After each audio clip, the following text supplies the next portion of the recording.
31기가 끝나고 라방 및 본방 리액션까지 보고 나서 드는 생각을 정리한 마지막 감상문에 가까운 영상 하나를 남긴다. 일단 보는 것만으로도 역대 기수 중에 기가 제일 많이 빨렸다. 앞선 기수들에서는 볼 수 없는 상상 속의 장면을 봐버린 기수이다. 앞으로도 이런 기수는 어지간하면 나오지 않을 것이라고 생각되지만 또 나오지 말란 법도 없다. 나중에 나온 출연자들 중에 이전에 나왔던 출연자가 했던 행태를 반복한 경우는 차고 넘쳤기 때문이다. 본인은 솔로나라에서 빌런 짓을 하지 않겠다고 하겠지만 그건 본인 뜻대로 되지 않는다. 본성과 살아온 관성대로 플레이하게 되어 있다. 밖에서 안 하던 짓 하려면 어색한 것이 티가 난다. 그냥 밖에서 하는 짓 그대로 하게 되어 있는 것이다. 그런 면에서 31기라는 기수도 참 투명했다. 어떻게 밖에서 행실을 했을지 훤히 보인다. 사람은 안 변한다는 얘기가 있다. 특히 나이가 들수록 더 그런다고 한다. 그런데 나는 이 말을 100% 믿지는 않는다. 그러나 99% 믿는다. 대부분은 안 바뀌지만 아주 가끔 1%는 바뀐다고 생각한다. 진짜 어떠한 모멘트로 바뀌긴 한다. 그런 의미에서 나는 솔로에 나오는 출연자는 전국민적 인기를 얻는 프로그램에 나와서 본인이 어떻게 행동하고 말했는지를 방송을 보면서 성찰할 수 있다면 스스로를 좋은 방향으로 바꿀 수 있는 인생에 몇 번 안 되는 좋은 모멘트라고 생각한다. 그런 면에서 31기가 방송에서야 그렇게 못되고 상황에 몰입하고 밖에서의 관성을 못 버리고 그대로 했다지만 밖에서 반성하는 모습을 보인다면 괜찮겠다 생각했다. 그들에게는 비록 대중에게는 잠시 욕을 먹지만 이런 인생의 모멘텀으로 삼을 수 있는 기회가 왔었다. 그러나 그것을 모멘텀으로 삼지 못한 것 같다. 성찰이 전혀 없다. 특히 주동자에 가까웠던 옥순이 제일 없는 것 같다. 라방과 본방 리액션을 보고 참담한 감정만 남게 되었었다.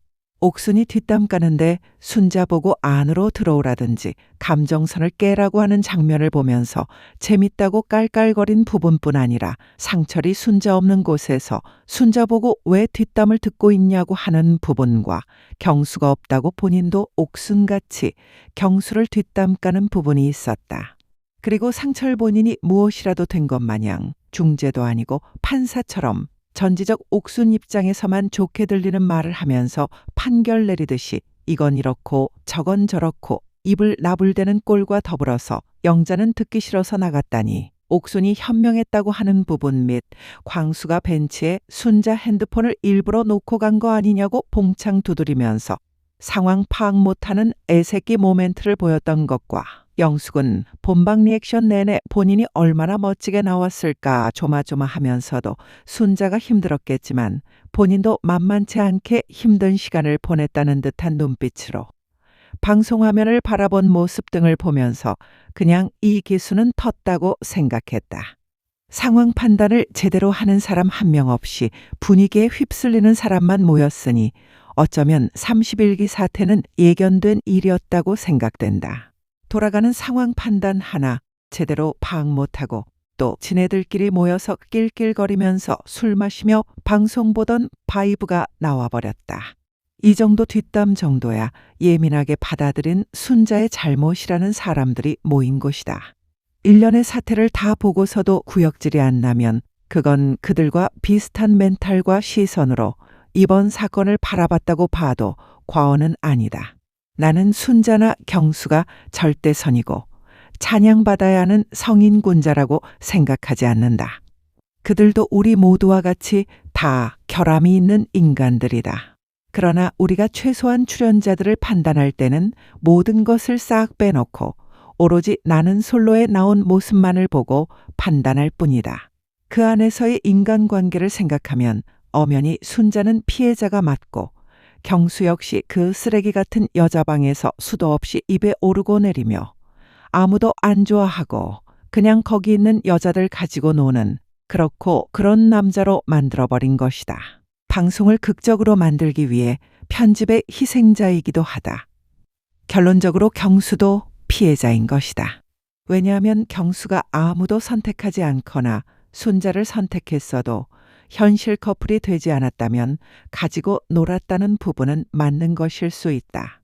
최커가 되었어도 방송에서 이미지만 챙기고 밖에서는 한두 번 만나는 척 썸만 좀 타다가 연인이 되지 않았다면 말이다.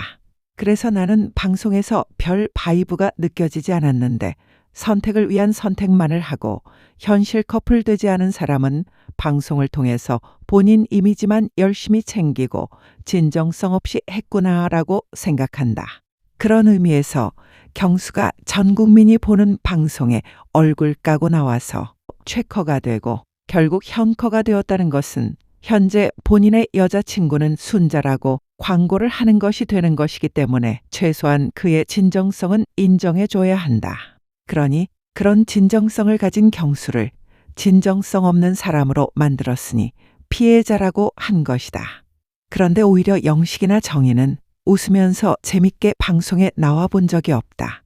그냥 연인 바이브가 1도 느껴지지 않았다. 결국에는 얼마 만나지 못하고 헤어질 것을 예감할 수 있었던 둘의 바이브였다. 옥순과 영호는 너무 편집이 많이 된 것인지는 몰라도 기괴했었다. 그런데 이미 미방분에서도 보셔서 알았겠지만 경수랑 순자는 그때부터 연인 바이브고 편안한 느낌의 데이트라는 것을 누구나 느낄 수 있었다. 너무 과하거나 부족하거나 하지 않고 딱 그곳에서 할 수 있는 적당선을 지켜서 데이트를 했다. 그리고 실제로 연인이 되었다. 경수도 확실히 편집 장난에 여인들의 뒷담화 소재의 피해자가 맞다. 경수, 순자가 모두 엄팔했다고 한다. 다른 출연자들도 영숙에 대해서 엄팔하는 사람도 많았다고들 한다. 그의 부랴부랴 영숙도 엄팔하고 난리도 아니다. 그런데 그들이 엄팔을 하든 팔로우를 하든 별 관심 없지만 유독 이들의 관계에 대해서 사람들이 관심을 쏟는 이유는 니네들끼리는 좋다고 그래놓고 얼마나 오래 가는지 보자는 대중들의 심리가 깔려있기 때문이다. 뭐 대충들 아시겠지만 내 앞에서 며칠 보지도 않은 사람을 흉보는 사람은 그냥 거르는 것이 맞다는 인생의 진리 하나쯤은 다시 되새기게 되는 기수다. 그렇다면 영숙, 정희, 옥순과 같은 포지션에서는 어떻게 사과를 하는 것이 맞을까 생각해 봤다. 그들은 방송이 끝까지 다 나오고 나서도 반성할 일이 아니지만 대중의 압박에 밀려 하는 듯 사과하는 척하는 것을 다 봤다. 사과의 시기의 문제와 사과의 형식 문제다. 그건 반성이 아니다. 일단 어줍잖게 중간에 웃지 않았을 것이다. 라방이나 본방 리액션에서 히히덕거릴 그럴 만한 일이 아니다. 나라면 진정한 미안함이 있었으면 어떤 상황인지 인지가 되었을 때인 방송 5화, 6화쯤 중간에라도 어떻게 해서든 만났을 것이다. 만나서 직접 진심으로 사과를 했을 것이다. 연락을 안 받는다거나 만나기 쉽지 않았다는 것은 변명이다.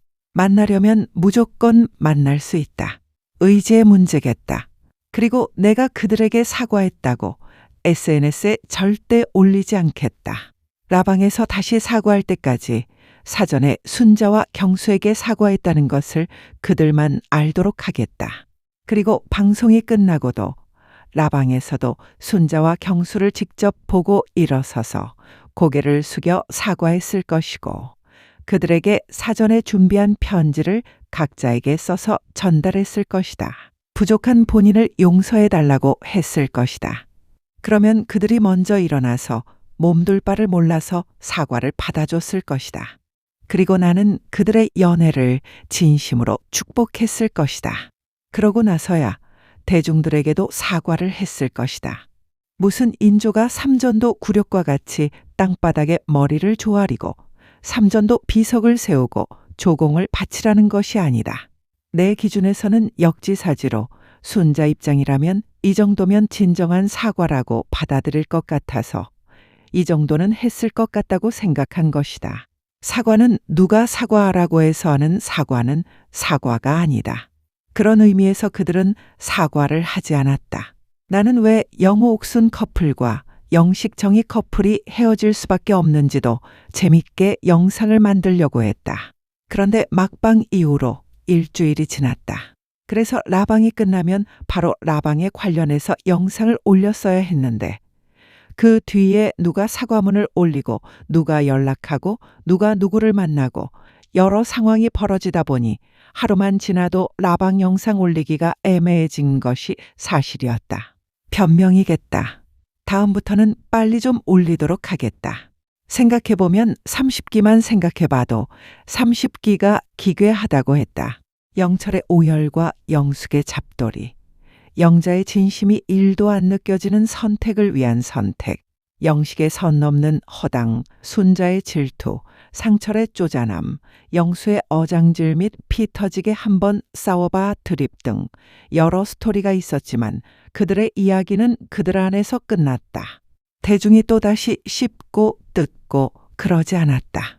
30기 마지막 방송 끝나고 얼마나 더 컨텐츠가 나올까 생각해보면 별거 없었다. 31기 상철이 어차피 대중들은 다음 기수가 되면 이전 기수는 잊어버린다고 한다. 상철 말이 반은 맞고 반은 틀리다. 당연히 시간이 지나면 흐릿해지고 언급도 적어진다. 그런데 그 말은 대중이 하는 것이지 상철 본인이 본인 입으로 할 얘기가 아니다. 여튼 메타인지 안 되는 상철이다. 그럼에도 이 기수의 똥꾸렁 내나는 나는 솔로 영상을 세상에 영원히 박제가 되었다. 특히 그 중에서도 빌런은 영원히 대중들의 입에 오르고 내린다. 이제 나는 되도록 31기 컨텐츠는 여기서 마무리하도록 하고 새로운 32기와 나솔사기에 집중해 보도록 하겠다. 이제 유튜브를 시작하는 입장에서 부족함이 많다. 어떤 컨텐츠를 언제 올려야 하는지 타이밍도 모르겠고 지금 내가 하는 컨텐츠를 계속 이렇게 해야 하는 것인지도 의문을 가지면서 하게 된다. 그 의문을 해결해 주는 것은 이 영상을 보는 대중들의 반응을 통해서만 알 수 있는 부분이다. 시청자들이 공감을 해서 좋아요, 구독을 눌러주면 그만큼 내가 맞다고 생각하고 밀고 나갈 수 있겠지만 그게 부족하다면 노선을 틀어야 되나 생각을 하게 되는 건 어쩔 수 없다. 아직 내가 부족하다고 생각하고 앞으로 더 질 좋은 영상을 만들기 위해 고민해 보겠다고 약속드린다.